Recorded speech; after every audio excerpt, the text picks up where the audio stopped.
오늘은 무엇이 교회인가 우리가 계속해서 공부하고 있는데 교회가 무엇인가를 공부하고 있는데 오늘은 그 네 번째가 되는 것 같은데요.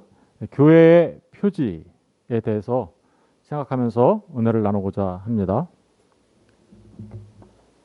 여러분 이게 뭐죠? 예? 예, 성경이죠. 이거는요? 예? 찬송가. 예. 여러분이 제가 지금 이게 뭐냐고 얘기하니까 여러분들이 대답을 잘하셨어요. 성경이다, 찬송가다 이렇게 잘 분별하면서 어떻게 하셨습니까? 이게 성경인 줄, 이게 찬송가인 줄 어떻게 하셨어요? 표지 보고 하셨죠? 예, 표지라는 게 바로 그런 의미예요. 표지라는 말은 사인 또는 마크라고 하는데 그 마크라는 건 왜 마크하는 거예요? 뭔가를 구별하고 분별할 때 하는 거죠. 예, 그런 의미입니다. 이것이 성경인 줄 알게 된 건 이 성경의 표지 때문에 알게 된 거예요. 그죠? 그 표지를 보면 아 이게 성경이구나. 그 표지를 보면 아 이건 찬송가네. 예, 무엇이든지 그것을 보면 아 이게 무엇이구나라는 것을 알 수 있도록 하는 것, 그죠? 그걸 표지라고 하는 거예요. 이 표지라는 말을 교회와 관련해서 사용할 수 있어요. 어떠한 교회가 바른 교회인가? 어떻게 알 수 있어요? 여러분들 다 지금 교회에 오셨잖아요. 그 교회 수많은 교회가 있는데 어떠한 교회가 정말 바른 교회인가? 어떻게 아세요? 무엇으로 그걸 알 수 있어요? 그렇죠? 바른 교회인가 아닌가를 알 수 있는 게 바로 그 교회의 표지입니다. 그 표지를 통해서 우리는 그 교회가 바른 교회인지 아닌지를 분별할 수 있다는 것입니다. 교회의 표지란 어떤 의미가 있는 것인지 잠시 살펴보도록 할게요. 교회는 그리스도의 교회입니다. 그죠? 그리스도의 피 위에 세워지지 않은 교회는 교회가 아닙니다. 십자가 보혈 위에 세워지지 않은 교회는 교회가 아니라 강도의 소굴이 될 수도 있습니다. 강도의 소굴이 된다는 얘기는 뭐예요? 다른 말로 말하면 사단의 노름에 놀아나는 교회의 형태를 띠고 있지만 그렇게 될 수 있다라는 거예요. 교회는 그 설립자가 그리스도이십니다. 그리고 그 그리스도가 머리 되십니다. 교회는 그 머리로부터 생명을 받고 머리 되신 주님으로부터 생명을 받고 은혜를 받아 살아가는 것이에요. 그게 교회예요. 그런데 하나님은 교회에게 그 은혜와 생명을 얻는 은혜의 방편을 주셨습니다. 방편, 그죠? 이 은혜의 방편에 의해서 교회가 그리스도의 교회로 남고 또 교회로서 사명을 감당하게 됩니다. 따라서 그리스도의 은혜와 생명을 받게 하는 이 방편이 교회를 교회되게 하는 표지입니다. 뭐라고요? 교회를 교회되게 하는 표지. 그것은 하나님께서 주시는 우리에게 은혜를 주시려고 하는 은혜의 방편. 그것을 통해서 하는 거기 때문에 그 은혜의 방편이 교회에 있는가 없는가 이걸 통해서 우리가 참된 교회인가 아닌가를 알 수 있다라는 것이죠. 그래서 이 교회의 표지, 교회가 교회되었다는 것을 우리에게 알려주는 데에는 세 가지가 있어요. 세 가지가 있는데 첫 번째, 교회가 교회되는 그 표지에는 바른 말씀의 선포가 있어야 합니다. 바른 말씀의 선포. 한 가지 조심해야 될 게 있는데, 바른 말씀의 선포라고 해서 성경을 이야기하면 그게 바른 말씀의 선포냐? 그렇지 않을 수도 있어요. 성경을 사용했을 뿐이지 바른 말씀이 아닐 수 있다는 거예요. 그러면 바른 말씀이란 무엇인가? 그것은 반드시 복음이어야 합니다. 복음이어야 한다. 그러니까 다른 말로 바꾸면 바른 복음의 선포가 있어야 교회가 교회된다라는 뜻이에요. 바른 복음의 선포가 없으면 그 교회는 교회가 아닙니다. 두 번째, 바른 성례의 집행이 있어야 돼요. 바른 성례의 집행. 성례라 함은 두 가지가 있어요. 첫 번째, 세례가 있죠. 세례. 두 번째, 성찬이 있습니다. 그죠? 세례와 성찬을 우리는 성례라고 하는데, 그 세례와 성찬이 바르게 집행되는 교회이어야 교회라 말할 수 있는 거예요. 세 번째는 권징입니다. 그 권징의 강도가 높아지면 우리는 징계라고 합니다. 교회 안에는 반드시 권징이 있어야 한다. 징계가 있어야 한다라는 것입니다. 이 세 가지가 바르게 시행되어야 교회가 교회다라고 말할 수 있는 거예요. 아, 이 교회가 참교회구나, 거짓 교회구나 알 수 있는 그 표지가 바로 이 세 가지라는 겁니다. 이 세 가지를 살펴봐야 하는데, 정말 이 세 가지가 교회의 표지일까? 예, 그렇습니다. 오늘 본문의 말씀이 그것을 우리에게 말해주고 있는 거죠. 교회는 이 세 가지가 있어야 돼. 오늘 본문의 말씀에 주님이 하신 말씀 안에 그 세 가지가 있어요. 우리 다 같이 한번 읽어볼게요. 시작. 예수께서 나와 말씀하여 이르시되 하늘과 땅의 모든 권세를 내게 주셨으니 그러므로 너희는 가서 모든 민족을 제자로 삼아 아버지와 아들과 성령의 이름으로 세례를 베풀고 내가 너희에게 분부한 모든 것을 가르쳐 지키게 하라.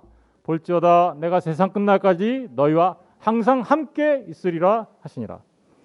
여기 보면 방금 전에 제가 교회의 표지로 말한 세 가지가 다 들어있죠. 첫 번째, 바른 복음이 선포되어야 된다. 그것은 내가 너희에게 분부한 모든 것을 가르쳐라 라는 말이 들어있는 거죠. 주님께서 분부한 모든 말씀을 바르게 전달하고 가르치는 것, 그게 교회예요. 두 번째, 세례를 베풀라. 나오죠? 아버지와 아들과 성령의 이름으로 세례를 베풀라. 이 얘기는 성례를 시행해라. 이런 말이죠. 그죠? 세 번째, 징계가 있어야 한다고 그러는데 징계가 뭡니까? 예, 지키게 하는 겁니다. 뭘 지키게 할까요? 내가 너희에게 분부한 모든 것을 가르쳤으니 그 가르친 진리를 지켜. 진리에서 벗어나지 마. 이런 말이겠죠. 뿐만 아니라 그 말씀대로 살아야 돼. 두 가지 의미가 있는 거예요. 지킨다는 말에는 두 가지 의미가 있어요. 진리를 지켜라. 그리고 그 진리의 말씀대로 삶을 살아야 한다. 그렇죠? 보세요. 주님이 우리에게 주신 대위 명령이에요. 저 말씀은. 우리가 어떻게 세상에 나가서 복음을 전할 것인가에 관한 대위 명령 안에 교회가 어떠한 것인지를 설명하고 있죠. 참 교회는 이런 일을 해. 내가 너희에게 분부한 모든 것. 뭐예요? 진리의 말씀, 복음을 가르치고 세례를 베풀고 그것을 지키게. 그렇죠? 이 교회의 표지입니다. 우리가 이 세 가지를 좀 더 구체적으로 이제 하나씩 살펴보도록 하겠습니다. 첫 번째, 바른 말씀의 선포. 교회는 말씀이 바르게 선포되어져야 합니다. 말씀이 바르게 선포되어진다는 것은 그냥 이 말씀을 읽고 말하고 이런 걸 말하는 게 아니에요. 이 말씀을 복음으로 선포해야 돼요. 복음으로. 복음이 아니면 아무리 성경을 하나님의 말씀인 성경 안에서 발췌해왔다 하더라도 복음이 아니면 바르게 말씀이 선포되었다고 말하기가 어렵습니다. 말씀, 복음의 바른 선포는 가장 중요한 교회의 표지입니다. 마태복음 24장 14절에 보니까 천국 복음이 모든 민족에게 증언되기 위하여 온 세상에 전파되리니. 온 세상에 뭐가 전파되어야 되는 거예요? 천국 복음이 전파되어야 돼요. 복음이어야 돼요. 구약 성경을 읽으면서 여러분들은 구약에 나타난 하나님의 말씀을 복음으로 읽습니까? 아니면 읽으면서 이거 우리 하지도 못하는 거 왜 자꾸만 하나님이 이거 하라 그래? 읽으시면서 실망하고 좌절하십니까? 아니면 거기 보니까 들어가도 복을 받고 나가도 복을 받고 말씀 잘 지키면 이렇게 복 받을 거다. 복 받을 얘기로 들으십니까? 여러분 그런 식으로 하나님의 말씀을 이해하면 다른 종교 되는 거예요. 그거. 마가복음 13장 10절에도 복음이 먼저 만국에 전파해야 된다 그러죠. 구약 성경을 가지고도 복음을 전할 수 있어야 되는 거죠. 그죠? 그렇지 않으면 교회가 교회되지 못하는 거예요. 로마서 1장 16절에도 내가 복음을 부끄러워하지 아니하노니 이 복음은 모든 믿는 자에게 뭘 줘요? 구원을 줘요. 여러분, 교회는 구원을 주는 복음을 전파하는 곳이에요. 그런데 그 복음을 전파할 때 그 복음을 믿을 때 그들은 뭘 받아요? 구원을 받게 되는데 그래서 그걸 하나님의 능력이 된다라고 얘기하는 거예요. 왜요? 말씀을 통하여 구원을 얻게 되니까. 하나님이 구원 얻는 자들을 구원하기 위하여 사용하신 은혜의 방편은 복음의 말씀인 거예요. 복음의 말씀이 우리를 구원하는 것입니다. 그러니까 복음의 말씀이 선포되지 않으면 교회 아니죠. 예, 교회 아닙니다. 그런데 이 복음은 유대인이나 헬라인이나 누구에게나 차별 없이 전파돼야 됩니다. 그죠? 온 세계에 차별 없이 전파돼야 됩니다. 로마서 16장 25절 27절에 보니까 이렇게 기록하고 있습니다. 나의 복음과 복음이라고 그러죠. 나의 복음이라는 얘기는 사도 바울이 한 얘기인데 사도 바울이 만들어낸 복음 이런 의미 아니에요. 나의 복음은 내가 전한 복음 이 얘기인데 누가 가르쳐줬을까요? 주님이 아까 얘기했죠. 내가 너에게 분부한 모든 것. 그렇죠. 주님이 분부한 모든 것을 사도 바울이 받았어요. 그것을 전했다. 나의 복음, 내가 전한 복음. 그 복음은 주님이 가르쳐준 복음이야. 그런 의미예요. 나의 복음. 그러니까 주님이 가르쳐준 그 복음의 말씀을 전하는 거예요. 그리고 그 복음은 누구냐? 곧 예수 그리스도인 것이죠. 구약 성경을 읽으면서 여러분 예수 그리스도를 보십니까?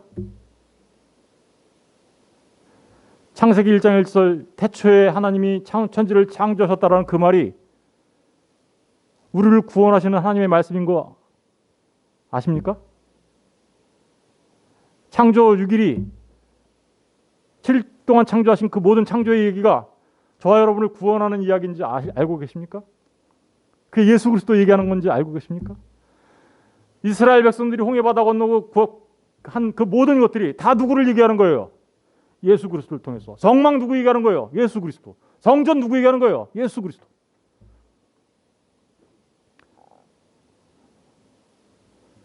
그런데 그 예수 그리스도는 창세전에는 감춰져 있었어요. 그런데 이제는 나타난 바 됐죠. 어제 나타나신 거 우리 얘기했죠. 예수님이 이 땅에 오신 거 그게 하나님의 계시가 나타난 거예요. 나타냈다는 얘기는 하나님이 우리에게 계시해 주셨다라는 뜻이에요. 그 이제는 나타난 바 되었으며 영원하신 하나님의 명을 따라 선지자들의 글로 말미암아 선지자들이 그게 뭐예요? 기록된 성경의 말씀이죠. 그 글 기록된 선지자의 글 기록된 하나님의 말씀을 통해서 모든 민족이 믿어. 그죠? 보세요. 말씀을 믿어 순종하게 하시려고 알게 하신 바 그 신비의 계시를 그죠? 계시예요. 계시를 따라 된 것이다. 이 복음으로 너희를 어떻게요? 능히 견고하게 하신다. 누가? 지혜로우신 하나님이. 지혜로우신 하나님이 우리를 견고케 하실 때 어떻게 해요? 신비한 계시의 말씀. 그런데 보니까 기록되어 있네. 누구에 의해서? 선지자에 의해서. 여러분, 그 선지자에 의해서 기록된 하나님의 말씀, 그 말씀이 우리를 견고케 하는 건데, 하나님이 견고케 할 때 사용하시는 은혜의 방편인데, 이 말씀이 온전하게 선포되어진다는 것은 복음, 예수 그리스도를 온전하게 전하는 것입니다. 너무너무 중요한 거예요. 말씀의 바른 선포는 그냥 이 말씀을 가지고 나한테 생긴 문제를 어떻게 해결할까? 어떻게 하면 내가 사람들과 관계를 잘할 수 있는 처세술을 배울까? 어떻게 하면 내가 여기서 인생에서 성공할까? 어떻게 하면 내가 복을 받을까? 이 땅에서. 그런 거 배우라고 준 책이 아니란 말입니다. 이 말씀은 우리에게 생명을 주시려고 하는 것입니다. 믿으십니까? 말씀의 바른 선포는 복음의 선포예요. 복음이 선포될 때 성령이 역사하세요. 택하신 백성들을 성령님께서 복음이 선포될 때 회복하는 거예요. 그리고 그들로 하여금 교회가 되게 하는 거예요. 제가 말씀드렸죠. 교회는 빨간 십자가가 있는 예배당 건물이 아니라고. 교회는 예수를 믿는 성도들이다. 사도들은 언제나 예수 그리스도가 하나님 아들이신 것과, 그죠? 예수 그리스도가 하나님의 아들이신 것과, 주는 그리스도시요 살아계신 하나님의 아들입니다라고 말한 그것과, 십자가에서 흘리신 피가 왜 흘리셨어요? 저와 여러분을 죄에서 속량하시려고. 그 피와 부활, 죄와 사망 권세를 이기시고 부활하신, 승리하신 주님을 전파하였습니다. 이게 복음이에요. 성경은요, 처음부터 끝까지, 창세기 1장 1절부터 요한계시록 마지막 구절까지 이 말씀을 하고 있는 거예요. 똑같이 계속해서 반복하고 얘기하고 있어요. 다른 형태로 얘기하고 있을 뿐이에요. 즉, 사도적 선포가 뭐라 그랬어요? 사도적 계승이라고 했죠. 사도들이 전해준, 사도들이 가르쳐준 것을 우리가 받아서 똑같이 전하는 것. 그죠? 그렇게 복음 선포가 있는 교회를 진짜 교회가 교회되는 교회라고 말하는 거예요. 만약에 교회에서 복음이 선포되지 않으면 잘못하면 유대교 돼요. 유대교. 구약 성경 달달 외워요, 그 사람들. 그것도 히브리 말로 외워요. 언어로. 니고데모 다 알았어요. 이스라엘의 선생이었어요. 그런데 예수님이 그래요. 너 물과 성령으로 거듭나지 않으면 천국에 못 들어가. 니고데모 어땠습니까? 구약 성경 달달 외우고 히브리 말로 다 알고 그랬던 사람인데 예수는 몰라. 그게 유대교예요. 유대교의 바리새인과 서기관과 사두개인들, 그들은 어떤 자들이었습니까? 주님을 몰라. 주님이 메시아인 줄 몰라. 성경에 그토록 기록해놨는데 그걸 못 알아봐. 그래서 예수를 십자가에 달아 죽이잖아요. 유대교 되는 거예요. 예수를 모르면. 그 유대교 바리새인과 서기관과 대제사장과 사두개인들에게 예수님이 뭐라 그래요? 야, 이 뱀들아, 이 독사들아. 이렇게 얘기하죠. 뱀과 독사가 뭐예요? 야, 이 사탄의 자식들아. 이런 말이에요. 너희는 너희 아비 마귀에서 났구나. 얼마나 무서운 말이에요. 여러분, 성경을 통해서, 구약 성경을 통해서 예수가 빠지면 그건 유대교 돼요. 유대교. 구약이든 신약이든 그 복음의 핵심적인 내용이 빠지면 기복 종교 됩니다. 아까도 말씀드렸지만 그냥 예수 믿어서 주님, 내 문제 해결해 주세요. 나 출세하게 해주세요. 성공하게 해주세요. 부자 되게 해주세요. 병 고쳐주세요. 그러고 있으면 거기 복음 있어요? 물론 하나님께서 자비와 긍휼을 베풀어 주셔서 우리에게 그런 은혜를 주실 수도 있습니다. 그런데 복음이 빠진 그 일은 타락한 기복 종교에 불과한 것입니다. 교회 아니에요. 그때부터. 두 번째, 이 부분에 대해서는요, 이 바른 말씀의 선포에 대해서는 다시 한번 얘기할 거예요. 왜냐하면 모든 교회라고 간판 달고 있는 교회가 다 하나님 말씀 전한다고 얘기하잖아요. 그렇죠? 어떻게 구분하실 거예요?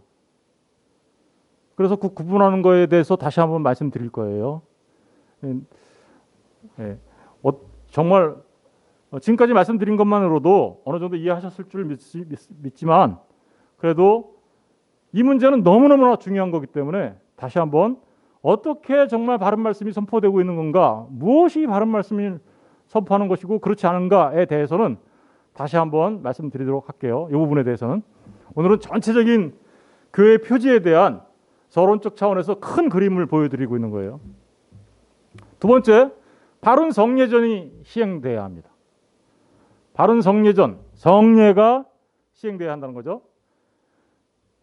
성례는 여러분 간단하게 말하면 유형적인 하나님의 말씀 선포예요. 그냥 여기서 세례를 주고 또 성찬을 하니까 어떤 요식 행위를 하는가? 아닙니다. 그 또한 말씀을 선포하고 있는 거예요. 유형이라는 말이 뭐예요? 어떤 형태가 있는 말씀 선포라는 거죠. 입술을 통해서 선포되어지는 하나님의 말씀은 형태가 없죠. 그냥 귀에 들리는 거죠. 그런데 이거는 어떤 형태를, 그림을 통해서 우리에게 보여주고 있는 말씀 선포다. 성례, 세례와 성찬은 복음을 눈과 신체의 각 기관, 감각기관을 통해서 복음을 알 수 있도록 하는 유형적 복음 선포입니다. 즉 성례전을 통하여 주님의 죽으심과 부활하심을 전파하는 것이죠.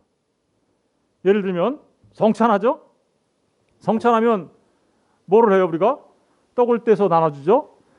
그리고 또 뭐를 해요? 잔을 돌리죠. 그럼 떡은 뭘 말하는 걸까요? 그리스도께서 자신의 몸을 말한다고 얘기했죠. 잔은요, 주님께서 십자가에서 흘리신 피를 말하는 거라고 했죠. 주님이 이렇게 얘기했죠. 내 몸은 참된 양식이요, 내 피는 참된 음료로다.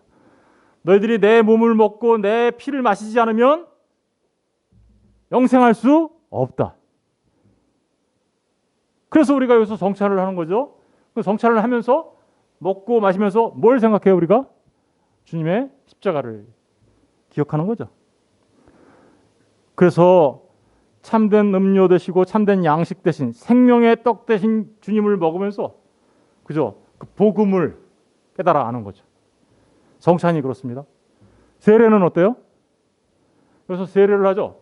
세례는 원래 물속에 이렇게 착 잠겼다가 올라오는 거예요. 물속에 잠겼다라는 얘기는 죽었다 이런 뜻이에요. 그리고 다시 올라왔다라는 것은 살아났다 이런 뜻이에요. 죽었다 살아남 뭐예요? 십자가와 부활을 말하고 있잖아요. 그런데 주님과 함께 죽고 함께 산 거죠. 그리스도와의 연합을 설명하고 있잖아요. 주님이 죽으신 그 십자가의 죽음이 나의 죽음이고 주님이 부활하신 그 부활이 나의 부활이다. 그래서 마침내 우리가 부활에 대한 소망을 갖고 살아가는 거죠. 주님이 다시 오실 때 우리가 영생의 부활, 생명의 부활로 나올 것을 알아야 몰라요. 그래서 알죠? 바로 이렇게 세례와 성찬은 우리가 눈으로 보고 우리 신체 감각, 때로는 미각을 통해서 그 복음을 알 수 있도록 하는 유형적 하나님 말씀의 선포인 것입니다. 이러한 성례의 정당한 집행이 교회를 교회되게 하는 거예요. 그렇죠? 말씀을 깊이 알게 되잖아요. 그렇죠? 마태복음 16장 15절 16절에 또 이르시되 너희는 온 천하에 다니며 만민에게 복음을 전파하라. 믿고 세례를 받는 사람. 그래서 믿었어요. 믿은 사람한테 뭘 줘요? 시행을 뭘 하세요? 세례를 주는 거죠. 근데 그 세례 또한 뭐 하는 거예요? 당신은 이제 예수 그리스도의 십자가에서 함께 죽었고 이제 주님의 부활과 함께 살아난 자야. 중생한 사람이야. 다시 태어난 사람이야. 그러니 당신의 옛사람 정욕은 십자가에 못 박아, 정욕과 탐심은 십자가에 못 박아 죽이고 이제는 새로운 사람으로 심령이 새롭게 변화되어 하나님께 의로 드려지는 하나님의 사람이 되어야 돼. 이거 말하는 거예요. 세례의 의미가 그런 의미가 있잖아요. 그죠? 말씀이에요. 믿고 세례를 받은 사람은 구원을 얻을 것이요 믿지 않는 사람은 정죄를 받으리라. 사도행전 2장 41절 42절에도 베드로가 오순절날 성령 강림일날 성령을 충만하게 받고 설교를 했습니다. 설교를 하자 그 말을 받은 많은 사람들은 베드로의 설교, 다시 말하면 복음의 전파를 들은 사람들은 세례를 받으네. 그죠? 말씀을 듣고 또 했어요? 뭐 했어요? 세례를 받았죠. 세례를 받을 때 그냥 받은 거 아니죠. 그러니까 그 의미들을 알았단 말입니다. 그리고 이날에 신도의 수가 3,000이나 되더라. 그들이 사도의 가르침을 받았어요. 서로 교제하며 떡을 떼며. 떡을 뗀다 그러니까 이게 우리 점심시간 때 예배 마치고 점심 먹는 거 이런 거라고 생각하는 분들이 있는데 그런 거 말하는 거 아니에요. 애찬을 말하는 게 아니라 성찬을 말하는 거예요. 애찬은 밥 먹고 교제하는 거지만 성찬은 뭐예요? 주님의 살과 피를 먹고 마시는 그 일을 통하여 말씀의 깊이를 더해가는 거죠. 날마다 했대요. 이게 바로 그러니까 성례전은 하나님의 말씀을 선포하는 거예요. 고린도전서 11장 23절 29절에 보면 이것을 주님께서 직접 제정하셨어요. 내가 너희에게 전한 것은 주께 받은 것이요. 그렇죠? 사도 바울이 지금 얘기하는데 내가 너희에게 전한 것, 복음은 주님께 받은 거라고 얘기죠. 나의 복음이 누구한테 받은 거예요? 그러니까 주님께 받은 거예요. 주 예수께서 잡시던 밤에 떡을 가지사 축사하시고 떼어 이르시되 이것은 너희를 위하는 내 몸이니 이를 행하여 나를 기념하라. 기념하라 그러니까 우리 기념해야 됩니다. 그래서 기념하는 건가요? 단순하게 기념하는 거예요? 아니죠. 그 기념을 통하여 그 일을 함을 통해서 복음을 알아야 돼. 이런 얘기하는 거예요. 25절 식후에 또한 그와 같이 잔을 가지시고 이르시되 이 잔은 내 피로 세운 새 언약이니. 새 언약을 아는 거죠. 새 언약이 뭐예요? 예수님의 십자가로 세워진 예수님의 보혈의 피로 세워진 언약이죠. 영원한 언약, 영생의 언약, 그 새 언약이니. 그래서 우리는 그것을 신약이라고 하는 거예요. 신약. 이것을 행하여 마실 때마다 나를 기념하라 하셨으니 너희가 이 떡을 먹으며 이 잔을 마실 때마다, 그죠? 이 떡을 먹고 이 잔을 마실 때마다 주의 죽으심을, 뭐예요? 주님의 십자가를, 그죠? 그가 오실 때까지, 재림하실 때까지 뭐 하는 거예요? 전하는 것이다. 복음을 전하는 거예요. 그게 복음을 전하는 일이었단 말입니다. 이제 마지막으로 권징에 대해서 살펴보도록 하겠습니다. 권징의 강도가 높아지면 징계라고 할 수 있죠. 그죠? 권징이 교회에 반드시 있어야 돼요. 참된 교회 안은 권징이 있습니다. 그리스도인은 새 사람입니다. 그죠? 그러므로 그는 새 사람의 법으로 성령의 법을 따라 말씀에 따라 살아가야 하는 사람입니다. 다시 말하면 옛사람의 법을 버리고 새 사람으로 살아가도록 힘쓰게 되고 힘써야 하는 것입니다. 힘쓰게 된다는 것은 성령님의 인도하심에 따라서 그렇게 살아간다는 얘기고 또한 우리가 힘써야 한다는 것을 말하고 있어요. 동시에 에베소서 4장 22절 24절에 이렇게 기록하고 있죠. 너희는 유혹의 욕심을 따라 썩어져가는 구습을 따르는 옛사람은 벗어버리고 오직 너희의 심령이 새롭게 되어 성령님이 들어오시면 우리의 심령이 새롭게 되죠. 돌같이 굳은 마음이 제하여지고 살같이 부드러운 마음으로 채워지며 우리가 한 마음을 갖게 된다. 한 마음. 무슨 마음이에요? 하나님의 마음과 내 마음, 사람의 마음이 있는데 내 사람의 마음이 죽고, 그죠? 나는 쇠하고 주는 흥해서, 다시 말하면 사람의 생각은 죽고 하나님의 말씀이 살아서 내가 한 마음을 갖게 되는 거죠. 그게 한 마음이에요. 나의 마음이 딜리트 되는 거, 내 생각 없어지는 거, 그래서 하나님의 말씀으로 하나 되는 거, 그 한 마음을 갖게 돼요. 그게 심령이 새롭게 되는 거예요. 그런데 그래서 하나님을 따라 그래서 어떻게 돼요? 그러면 의와 진리의 거룩함으로 지으심을 받은 새 사람으로 살아가야 되는 거죠. 이게 성도예요. 그런데 성도라고 말을 하면서 여전히 새 사람이 된 사람이라고 말을 하면서도 여전히 세속사회의 생활의 법, 죄의 법을 따라서 살아가는 사람들이 교회 안에 있어요. 그런 사람이 있을까요, 없을까요? 있어요. 마치 애굽에서 나와 홍해를 건너고 광야길을 가는 이스라엘인데 광야길 가는 게 너무 힘들어. 불평불만이 너무 많아. 차라리 애굽으로 돌아갔으면 좋겠어. 라고 생각하는 것과 다를 바 없는 거예요. 출애굽기 16장 2절과 3절 보니까 온 이스라엘 자손 온 회중이 그 광야에서 모세와 아론을 원망해요. 이스라엘 자손들이 그들에게 이르되 우리가 애굽 땅에서 고기 가마 곁에서 있던 때와 떡을 배불리 먹던 때에 여호와의 손에 죽었더라면 좋았을 것을. 난 애굽이 좋았는데 내가 괜히 홍해를 건너고 이 광야길을 가는구나. 너무 힘들어. 왜 여기서 우리 다 죽게 만드는 거야? 그러면서 다시 어디로 가고 싶어요? 나 애굽으로 돌아갈래. 이런 사람 있을까요, 없을까요? 있어요. 민수기 11장 5, 6절에도 이렇게 기록하고 있습니다. 우리가 애굽에 있을 때는 값없이 생선과 오이와 애굽에 있을 때를 추억해요, 막. 그죠? 애굽이 너무 좋았다라는 거예요. 예수 믿기 전이 너무 좋았다라는 거예요. 예수 믿기 전에 내 맘대로 막 살고 내가 하고 싶은 거 다 하고 살았는데 예수 믿고 나니까 뭐 이렇게 하지 말라는 게 많아. 뭐 또 하라는 건 왜 이렇게 많아? 주의를 지키라 그러지. 뭐 하나님 앞에 헌물을 드려야 된다 그러지. 뭐 너무나 많아. 나 못 살겠어. 나 옛날로 돌아가고 싶어. 이런 사람이 있을까요, 없을까요? 애굽에서 먹던 거, 그 생선, 오이, 참외, 부추, 파, 마늘 먹을 게 늘어졌는데 광야길 와보니까 만나밖에 없네. 만나 맛이 너무 질려. 맨 처음에 먹을 때는 너무나 맛있는 꿀 섞은 것 같았는데 지금은 지긋지긋해. 기름 섞은 것 같아. 그러면서 어떻게 해요? 딱 애굽으로 돌아갈래. 세상으로 돌아갈래. 이런 사람이 있을까요, 없을까요? 있다니까요. 그럼 그 사람 어떻게 해야 돼요? 가만 내버려둬야 돼요? 내버려둬야 돼요? 성도는 그리스도 예수 안에서 죄와 싸우며 의의 무기로 자신을 하나님께 드리는 삶을 살아야 함에도 여전히 세상의 불신자들과 다를 바 없는 삶을 살아간다면 교회는 그를 가만 놔둘 수 없습니다.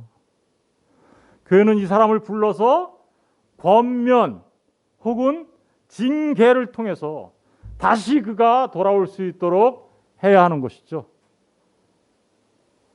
이게 없는 교회는 교회가 아닌 거예요. 그냥 네 맘대로 살아와. 내 편가 둘게. 남의 자식이에요? 내 자식 아니에요? 하나님 앞에? 남의 자식이나 그냥 내버려 두지. 자기 자식이어봐요. 어떡하나. 회초리를 들어서라도 돌아오게 만드는 거 아니에요? 그게 바로 교회예요. 로마서 6장 19절에 보면 너희 육신이 연약함으로, 그래 내가 조금은 이해할 수 있어. 육신이 연약하니까. 내가 사람의 예대로 말하노니 전에 너희가 너희 지체를 부정과 불법에 내주어 불법에 이룬 것 같이 이제는 너희 지체를 어떻게 해야 돼요? 옛날에 그랬지. 그거 옛날에 그렇게 한 걸로 좋게 해. 이제는 말이야 의에게 종으로 내주어 거룩함에 이루는 삶을 살아야지. 그런데 여전히 자기 자신을 부정과 불법에 내주는 삶을 살아가고 있어요. 그러면 교회 냅둬야 돼요 이거? 아니죠. 돌아오게 해야 되는 거 아니에요.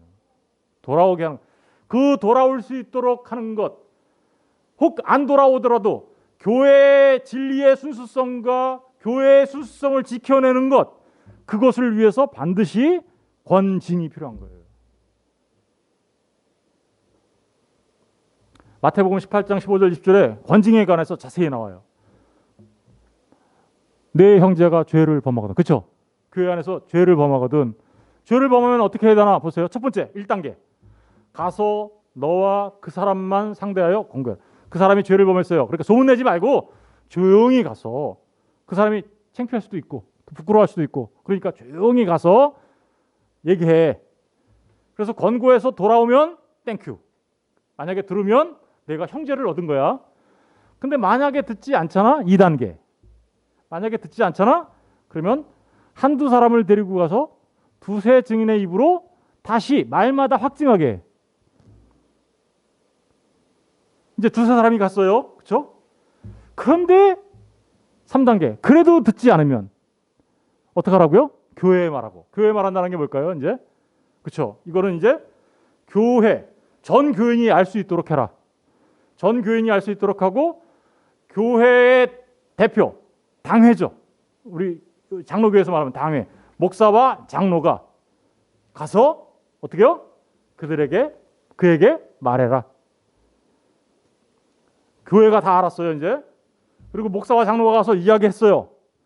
그런데 말을 듣지 않으면 어떻게 해요? 이방인과 세리같이 취급해라. 남으로 여겨라. 그 하나님 자식 아니다. 이게 바로 교회가 해야 되는 권징과 징계에 관한 거예요. 그런데 18절 잘 보세요. 진실로 너희에게 이르노니 무엇이든지 너희가 땅에서 매면 하늘에서 매일 것이요 무엇이든지 땅에서 풀면 하늘에서도 풀리리니. 이게 바로 교회가 갖고 있는 권세죠. 그죠? 권세인데 진실로 다시 너희에게 이르노니 너희 중에 두 사람이 땅에서 합심하여 무엇이든지 구하면 하늘에 계신 내 아버지께서 그들을 위하여 이루게 하시리라. 사람들은 이걸 기도에 관한 말인 줄 알아요. 기도에 관한 건 말인 줄 알고 두세 명이서 합심해서 기도하면 하나님이 다 응답해 준대. 오늘서부터 우리 두세 명이 모여서 기도합시다. 우리가 원하는 것 다 하게. 그런 말이에요 이거? 그런 말 아닙니다. 이 말은 권징과 관련된 거예요. 아까 말했잖아요. 두세 증인의 입으로. 그죠? 그 애틋한 마음으로 기도하는 마음으로 가서 했어요. 그렇죠? 그러면 그 두세 사람 너희 중에 두 사람이 땅에서 합심하여 무엇든지 구하면 하늘에 계신 내 아버지께서 너희들이 구하는 게 뭘까요? 잘못된 그가 하나님 앞에 바로 세워지길 원하는 거고 잘못된 진리가 있으면 그 비진리를 버리고 진리로 세워지는 것 그거를 위해서 하나님한테 얘기하면 하나님이 어떻게 하실까요? 100% 들어주시는 거죠. 교회가 교회될 수 있도록 그 얘기하는 거예요. 권징과 관련된 얘기하는 거예요. 두세 사람이 기도하면 우리가 원하는 거 네 욕심 다 채울 수 있어. 그런 말 하는 거 아닙니다. 두세 사람이 내 이름으로 모인 곳에서는 나도 그들 중에 누구 뭐예요? 두세 사람이 있는 곳이 거기가 뭐예요? 교회. 교회 안에 주님이 계셔. 그런 얘기 하는 겁니다. 그러니까 교회 안에서 권징, 다시 말하면 징계는 너무나 중요한 일입니다. 왜요? 그렇죠. 교회를 지키는 거예요. 권징은 징계는 모든 그리스도인으로 하여금 그리스도의 법으로 살게 하며 죄의 법으로 살지 못하도록 하는 것입니다. 그러므로 권징은 죄를 지은 사람이 돌이켜 죄의 행실을 버리도록 하는 교회의 너무나도 중요한 사역입니다. 그런데 오늘날 교회가 이런 일을 잘 하나요 못하나요? 잘 못해요. 왜 못할까요? 만약에 교회가 저렇게 하면 에이 교회가 여기밖에 없어? 나 딴 데 가면 되지 뭐. 이러니까 교인을 잃지 않기 위해서 교회가 이런 일을 하나요 못하나요? 못해요. 그런데 그거는 교회이기를 포기하는 거예요. 교회는 반드시 권징을 행해야 돼요. 왜냐하면 교회가 교회되기 위하여. 한 사람의 교인을 이룰 수는 있어요. 그러나 이것을 바르게 시행하지 못할 때 성도들이 무너져요.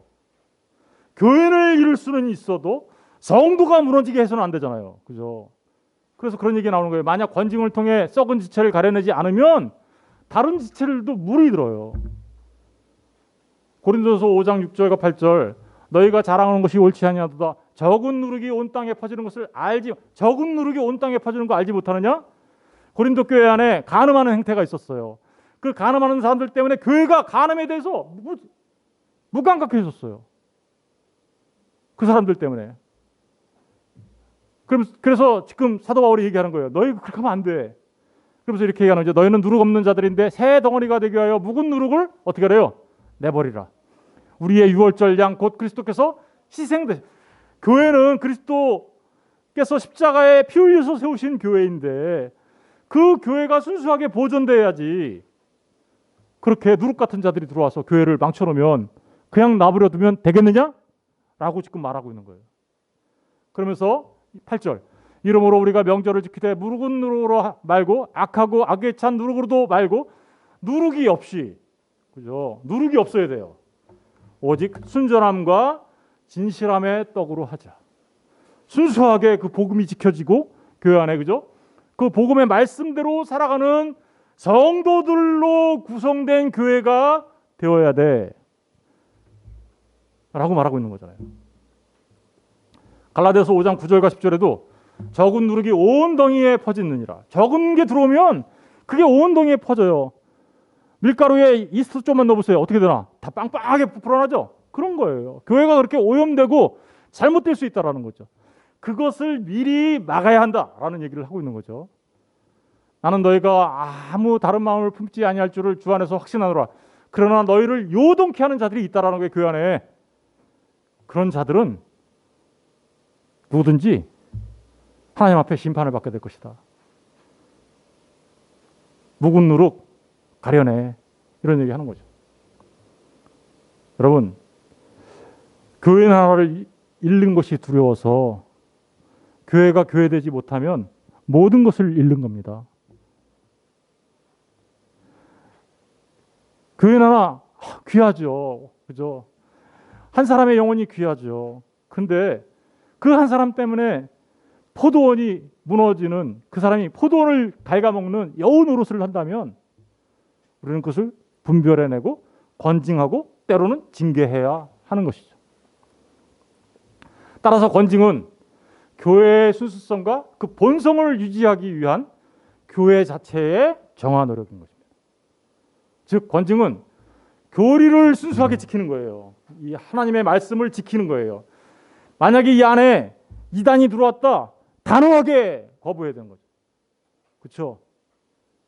이단이 올 수 있어요. 와가지고 신앙생활 잘하는 것처럼 돼가지고요, 장로도 될 수 있고 권사도 될 수 있고요, 때로는 목사의 모습으로도 올 수 있어요, 교회 안에.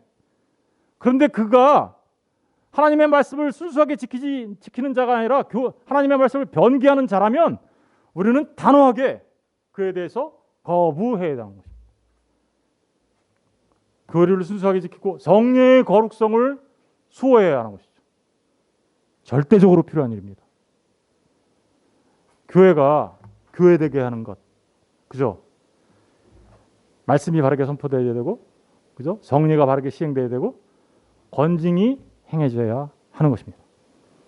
그래서 정리하면 교회의 표지는 바른 복음의 선포, 그리스도께서 제정하신 성령의 집행, 죄를 벌하는 권징이 있어야 하는 것이죠. 이 세 가지가 교회, 참된 교회 안에는 반드시 있어요. 근데 어려운 것 같죠, 세 가지. 근데 사실은 한 가지예요. 이것을 한마디로 말하면 하나님의 말씀에 어긋나는 모든 것은 거부하는 거예요. 그리고 모든 일을 하나님의 말씀에 따라 이루어지도록 하는 것입니다. 보세요. 바른 복음의 선포, 성례 다 말씀이잖아요. 그리고 권징 왜 해요? 말씀 지키기 위하여. 그렇죠? 다 말씀과 관련된 일이에요. 말씀과 관련됐다는 얘기는 우리가 누구의 통치를 받는다는 건가요? 말씀이신 예수 그리스도의 통치를 받는다. 즉 교회의 머리 대신 주님의 통치를 받는 교회, 이 교회가 진짜 교회야 라고 말하고 있는 겁니다. 하나님께 속한 자는요, 그래서 하나님의 말씀을 듣습니다. 우리 요한복음 8장 47절 읽어볼게요. 시작. 하나님께 속한 자는 하나님의 말씀을 듣나니 너희가 듣지 아니함은 하나님께 속하지 아니했기 때문에 그래. 하나님의 말씀을 전하는데 안 들어. 귀 꽉 막고 너는 떠들어라, 나는 관심 없다, 이러면 왜 안 들을까요? 하나님께 속하지 않았기 때문에 그래요. 불쌍한 거죠. 진짜 불쌍한 거예요. 하나님께 속한 자들은 하나님의 말씀을 들어요. 하나님의 말씀을 사모해요. 말씀에 따라 살아가려고 정말 간절한 소망이 있어요. 그리고 그 소망에 따라서, 그 소원에 따라서 힘쓰고 애쓰는 자가 되는 것입니다. 부족하죠. 그럼에도 불구하고 힘쓰고 애써 나갑니다. 순수한 복음의 진리를 지키려고 애씁니다. 말씀 듣기를 즐겨합니다. 이게 바로 하나님의 사람들이에요. 오늘 교회 표지에 대해서 크게 서론적으로 이렇게 말씀드렸는데 오늘 본문의 말씀을 다시 한번 읽으면서 마치도록 하겠습니다. 다 같이 읽어볼게요. 이제 이게 다 새로운 눈으로 보여야 되는 겁니다. 이게 그죠? 예, 마태복음 28장 18절 20절 시작. 예수께서 나와 말씀하여 이르시되 하늘과 땅의 모든 권세를 내게 주셨으니 그러므로 너희는 가서 모든 민족을 제자로 삼아 아버지와 아들과 성령의 이름으로 세례를 베풀고 내가 너희에게 분부한 모든 것을 가르쳐 지키게 하라. 볼지어다 내가 세상 끝날까지 너희와 항상 함께 있으리라 하시니라. 교회가 세워졌죠, 그죠? 가르치고 세례를 베풀고 지키게 함으로써 교회가 세워졌어요. 그 교회에 주님이 세상 끝날까지 항상 함께 하시는 것입니다. 이 참 교회. 저는 우리 새소망교회가 이런 교회 되기를 원하는 겁니다. 우리 새소망교회가 하나님께서 기뻐하시는 진리의 기둥과 터가 되는 참교회. 그 참교회가 우리 새소망교회가 되기를 원하는 것입니다. 두세 사람이 모이면 하나님이 응답해 주십니다. 기도하겠습니다.